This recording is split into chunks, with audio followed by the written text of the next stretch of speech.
My name is Gregory King. We live in Jefferson County, where our son has been in the care of Jefferson Center for Mental Health. God, jeez, I can't even make it through the first sentence. Since around 2014, and we're very, very happy with the partnership we formed with JCMH over the years, Jefferson Center for Mental Health. In fact, the services and support we receive through JCMH are proof that the community-based healthcare system can work if people have consistent access to long-term care programs.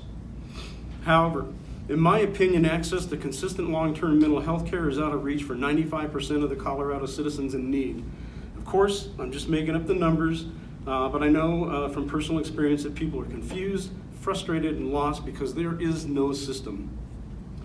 Our son was diagnosed with schizoaffective disorder in 2009 during his sophomore year in high school, and it seemed like there was an actual mental health system in place at the time.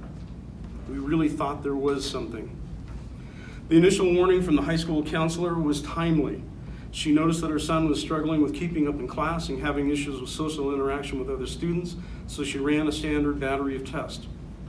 She contacted my wife and me, telling us she was very concerned about the results of the test and referring us to the nearby psychologist. The psychologist said he was in over his head after a few visits and referred us to a psychiatrist. The psychiatrist and psychologist worked together to help our son. Then the psychiatrist began tapering off the meds after 8 months, which is normal. But we went a little too far, which resulted in a complete hypermanic episode with a full suite of negative symptoms, which my wife and I had never seen before. It was frightening.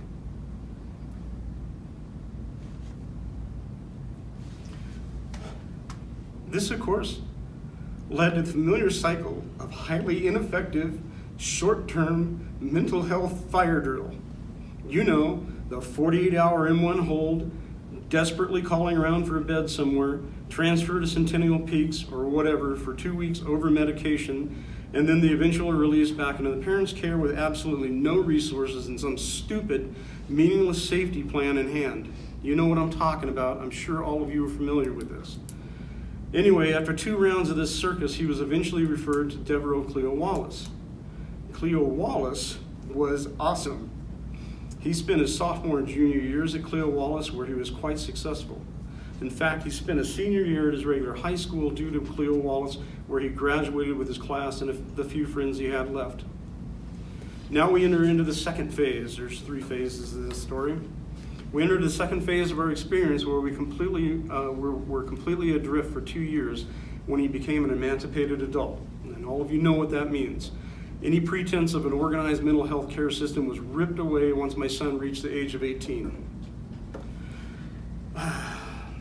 In this phase, we were subjected to the continuous cycle of short-term, ineffective crisis management I mentioned previously. Only at this point we experienced the complete indifference and famously callous brick wall of I can neither confirm nor deny someone by that name is in our facility, after we personally helped him get admitted to the facility. Thank you, HIPAA. This continuous rinse and repeat cycle of heart-wrenching, this continuous rinse and repeat cycle is heart-wrenching, frustrating, and infects people with a complete sense of helplessness and hopeless despair. It tears families apart. My wife and I finally realized we needed to get our son into some sort of long-term care program. There were many to choose from on the web, but every one of them said the program either wasn't a fit or they didn't have any openings for years to come. I would think, not a fit? Really? Your website says you've been highly successful in treating schizophrenia. It's your sweet spot, for God's sakes. The only reason we broke out of this hopeless cycle of despair was because a nurse at St. Anthony's emergency room felt sorry for me because I was crying during one of our frequent M1 holds, and she asked me this key question: how are you paying for his treatment? When I proudly told her that I had the most expensive, most comprehensive health insurance offered by our private health insurance, or private health insurance offered by our company, she said, and these were her exact words because I can remember them, "Oh honey, You need to get off private health insurance. Private health insurance has a 2-week limit. You need to begin working through your county to get them on Medicaid and Medicare. Start working now. It's a long process. What? This apparently is the most closely held secret in the mental health industry. How come Highlands Behavioral, Littleton Porter, or Porter Adventist, Centennial Peaks, or any of the other many facilities we went through ever mentioned this? Oh, good. Okay. So everyone was denying us access to real solutions because the insurance company had a policy that only pays for 2 weeks, and no one had the ethical or moral courage to tell us this little tidbit of information. Shame on you if you're running one of these facilities and you're in this room right now. Shameful. Anyway, we had to endure one more dramatic episode with Centennial Peaks once we secured approval of Medicaid through Jefferson County while our son was in the facility about to be released into our care. As usual, they wanted us to pick him up knowing that he is physically violent towards his mother, myself, his brother, and sister because of his delusions. We wanted them to transfer him to JCMH because they had an opening where he could stay until a bed became available in Fort Logan. However, Centennial Peaks refused to contact the county and cooperate in any way.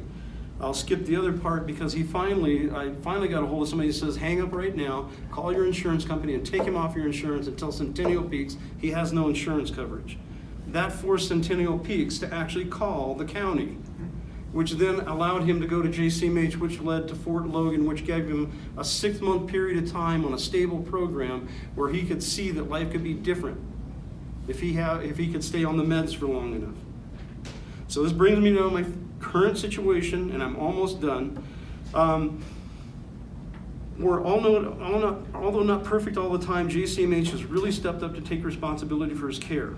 There have been a few ups and downs with JCMH, but unlike most mental health unlike most in the mental health industry, they are willing to collaborate and treat us as part of a team working together to help our son succeed.